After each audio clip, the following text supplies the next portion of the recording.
Sayap militan Hamas kembali bersatu menyerang posisi pasukan pertahanan Israel atau IDF.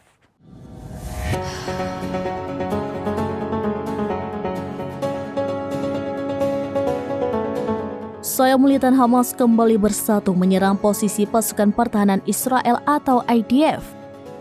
Adapun Brigade Al-Qassam dan Al-Quds bersatu menyerang markas IDF Brigade Nahal yang berada di Netzarim. Sebelum tewas, terlihat 3 tentara IDF menyeringai ke arah pesawat intai militan Palestina. Potret tersebut diunggah di Telegram Hamas pada Selasa 9 April malam. Dalam potret tersebut terlihat 3 tentara IDF sedang berjalan di antara reruntuhan tank dan bangunan. 3 tentara Zionis itu menjadi incaran militan Palestina.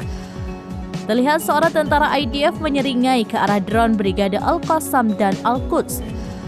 Dilaporkan 3 tentara itu tewas diserang oleh mortir kaliber berat. Al-Mayadin melaporkan segerombol tentara IDF juga tewas saat Al-Qassam menargetkan markas mereka.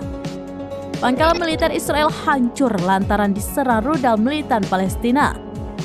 Brigade Al-Qassam dan Al-Quds juga menghancurkan tank Merkava milik IDF.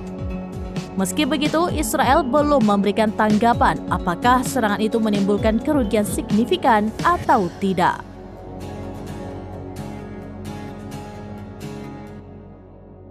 Demikian informasi terkini Syedaralun. Saksikan terus beragam informasi lainnya. Coba like dan share seluruh akun serambinews.com.